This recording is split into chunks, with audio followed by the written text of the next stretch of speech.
Okay, you guys, the Lord is having us take a look back into history to see what has taken place so that we can be aware of what He is speaking today, because history tends to repeat itself, but also so that we do not repeat the same mistakes of the past, of things that happened in the past. So, we're going to take a look into what took place on this day in biblical times. So, on this day, which is Sivan 1, we just entered into the third month of the Jewish year.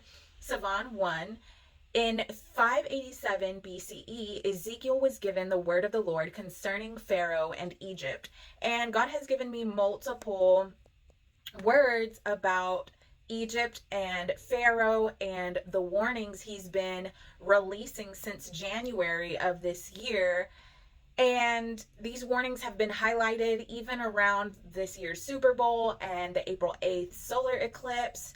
So God is definitely stressing this message home about Pharaoh, giving Pharaoh warnings of judgment, and also Egypt. And we know that we are, some of us are aware that we are living in modern day Egypt here in America, and that the spirit of Pharaoh is still alive and well in the land.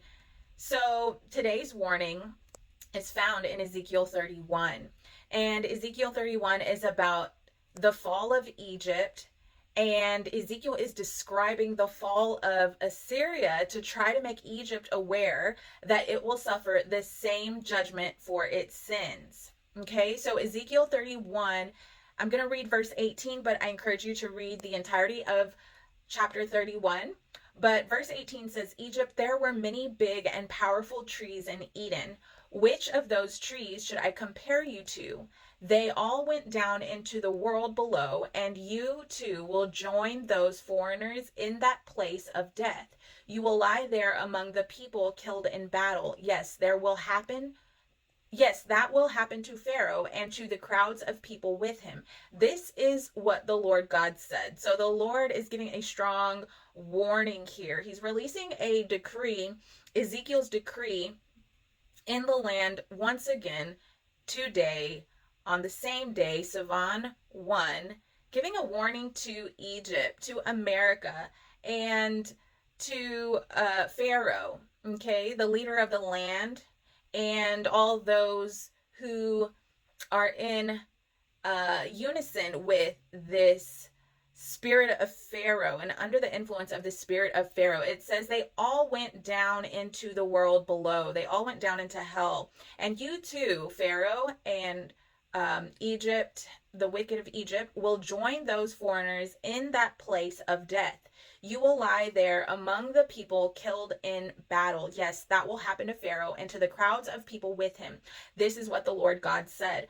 So this is a strong warning, and we should definitely take heed to the word of the Lord. This is not the time to be outside of Christ and outside of his covering and outside of walking in righteousness and obedience to him. Now, there's another significant thing that took place on this day, okay, on this day of Sivan 1, and this was when Korah was swallowed up by the ground for leading a rebellion against Moses, okay?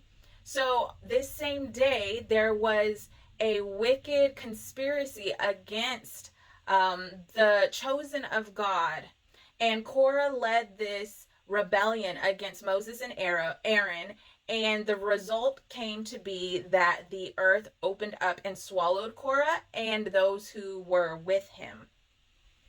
And so this story resonates and resembles a lot of that same kind of judgment that took place in Ezekiel 31.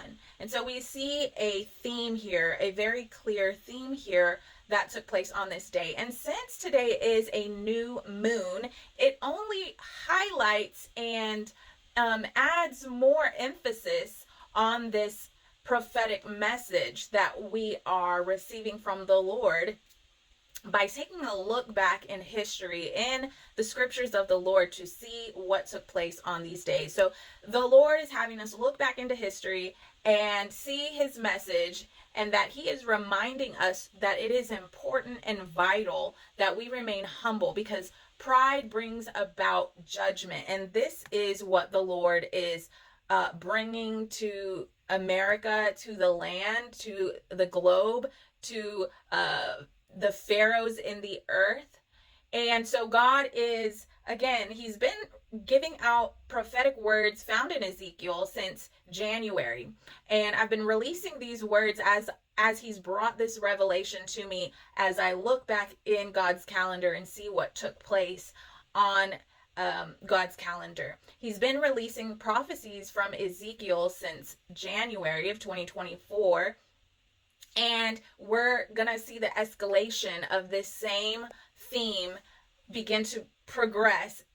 And God is going to continue to fulfill this judgment against the wicked. Now, Ezekiel 31, what we can take away from this text is that the exalted can be humbled. This chapter makes the clear point that no matter how great and glorious a nation may be, if it is tainted by pride, God will bring it down to hell in judgment. God exalts whom he will, but the moment that a person or nation swells up in pride, God will humble that person or nation. And unless the sinner repents, God will cast him down to hell. This realization has two vital lessons. First, it warns that no one is above judgment. Just because God has exalted you does not mean that he cannot humble you. Second, it implies that you can be exalted and not sin. God did not judge Assyria because it was exalted. He judged it because it exalted itself in its own eyes. To be exalted in righteousness would mean to accept the exaltation with a humble heart, acknowledging that anytime God could take away our greatness, for he is the one who exalted us to begin with. God is hinting at the key to conquering pride. Every time you receive an honor or accomplish something, humble yourself in your own eyes by acknowledging God as the source for your success. Okay, so this is an important message the Lord wants to really drive home, that we really need to address our pride so that he does not have to humble us, and so that we don't fall in the lot with the wicked, okay? Because he's judging the wicked. The decree is going to go out, and anyone that is in unison or alignment or partnership with the wicked will fall under the judgment. So we want to make sure that our hearts are right, that we're cleansed, and I believe we're going to see more shifting take place. We had a world leader, the president of Iran, pass away on the 18th of May, and I believe we're going to see more pharaohs fall down into the pits, into their death.